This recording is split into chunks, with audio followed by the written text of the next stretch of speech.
இரக்க குணம்.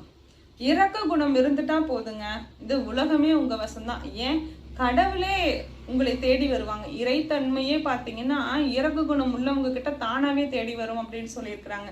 ஸோ இரக்க குணம் அப்படிங்கிறது நம்மளால நினைச்சாலாம் வந்துடாது.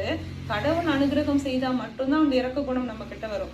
எப்படி திருப்தி அடைகிறது அப்படிங்கிறது கடவுள் அனுகிரகிச்சால் மட்டும்தான் முடியுமோ, அதே மாதிரிதான் இரக்க குணமும்.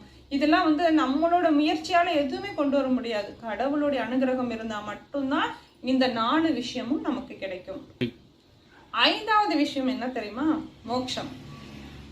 பிறந்தாச்சு, வாழ்ந்துட்டு இருக்கோம். கடைசியா எல்லாத்துக்குமே ஒரு முடிவுன்னு ஒண்ணு இருக்கு இல்லையா? அதுக்கப்புறம் நம்ம என்ன ஆகும்? நமக்கு மோட்சம் வேணும்.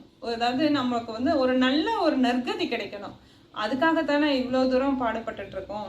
அந்த அதாவது இப்ப இருக்கும்போது நம்ம எல்லாரும் சந்தோஷமா தான் இருப்போம். ஆனா நம்ம போனதுக்கு அப்புறம் அப்பவும் நமக்கு நற்கதி வேணும் அப்படின்னா